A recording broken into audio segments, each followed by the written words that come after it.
2 Rois chapitre 6 versets 1 à 7. Les fils des prophètes dirent à Élisée, « Voici, le lieu où nous sommes assis devant toi est trop étroit pour nous. Allons jusqu'au Jourdain, nous prendrons là chacun une poutre et nous nous y ferons un lieu d'habitation. » Élisée répondit, « Allez. » Et l'un d'eux dit, « Consens à venir avec tes serviteurs. » Il répondit, « J'irai. » Il partit donc avec eux. Arrivés au Jourdain, ils coupèrent du bois. Et comme l'un d'entre eux abattait une poutre, le fer tomba dans l'eau. Il s'écria, « Ah, mon Seigneur, il était emprunté !» L'homme de Dieu dit, « Où est-il tombé ?» Et il lui montra la place. Alors Élisée coupa un morceau de bois, le jeta à la même place et fit surnager le fer. Puis il dit, « Enlève-le. » Et il avança la main et le prit. Alléluia. Exceptionnel ce qui arriva ici. Nous voyons que, alors que ces prophètes étaient en train de couper du bois pour construire justement une habitation beaucoup plus large, beaucoup plus grande que ce qu'ils n'avaient, parce qu'ils s'étaient rendus compte qu'ils étaient étroits et qu'ils rêvaient donc de grandeur, de nouveaux horizons, de pouvoir être à l'aise et de s'installer vraiment pour pouvoir faire le ministère auquel Dieu les appelait avec le prophète Élisée, et que au moment de pouvoir construire cette maison, donc il y eut un incident. L'un d'entre eux perdit la hache qui a été engloutie dans l'eau.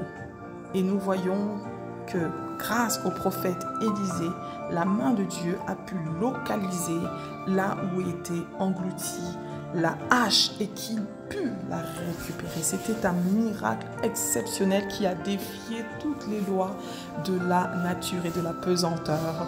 Réellement, c'est la main de Dieu qui a agi. Alléluia. Qu'est-ce qu'on peut retenir de cette histoire exceptionnelle, miraculeuse? C'est que dans ta vie, peut-être que tu te rends compte en ce moment dans ta vie, que tu es dans un lieu étroit, dans une zone de confort, certes, mais ça fait des années que tu as envie de changement et que tu te rends compte qu'il y a beaucoup plus qui t'attend. Tu rêves de nouveaux horizons, de grandeur. Et j'en suis sûre que tu es déjà passé à l'action, que tu as déjà entrepris quelque chose, un certain moment de ta vie, pendant des mois ou quelques années, que ce soit un projet qui te tenait à cœur, une entreprise que tu as démarré, un livre que tu as commencé à écrire ou toute autre chose, tout autre projet que tu as eu à cœur de déployer, et qu'à un moment donné, quelque chose s'est passé. Un incident est parvenu, le découragement est venu. Peut-être tu as perdu quelque chose, tu as investi dans quelque chose et tu as eu des pertes. Peut-être que ça a été des pertes financières, peut-être c'est du temps que tu as perdu, peut-être c'est du découragement, peut-être que c'est des personnes dans ta vie qui se sont séparées de toi, qui t'ont abandonné. Mais il y a eu quelque chose, comme cette hache qui a été engloutie. Il y a eu une crise qui a fait que tu as abandonné ton projet, que tu as abandonné l'idée que tu avais de t'accomplir et de changer, de transformer ton monde au travers de ce projet. Et tu as l'impression que c'est insurmontable. Tu as l'impression que c'en est fini, que tu ne pourras plus jamais accomplir cela ou revenir à cela. Et tu te sens comme ce prophète désemparé, désespéré. Comment allait-il maintenant récupérer ou rembourser?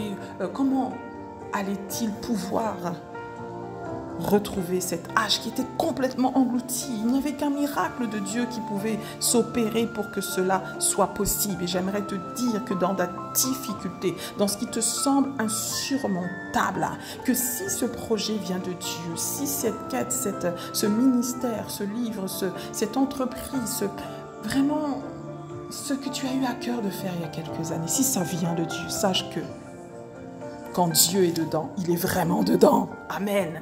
Et aujourd'hui, j'aimerais t'encourager à te dire que la main de Dieu peut localiser ta hache, peut localiser encore ce projet et faire que tu puisses retrouver les forces, retrouver l'énergie, retrouver l'inspiration, retrouver encore ces capacités qui sont en toi. Et Dieu va les décupler pour que tu puisses te remettre en marche et continuer d'avancer dans cette direction que Dieu t'a donnée.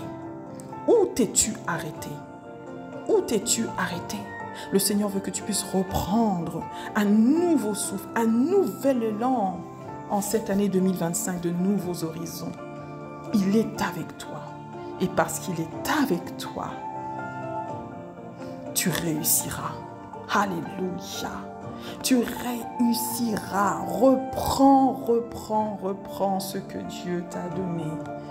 Il te le restitue aujourd'hui. Dans le nom de Jésus, sois encouragé.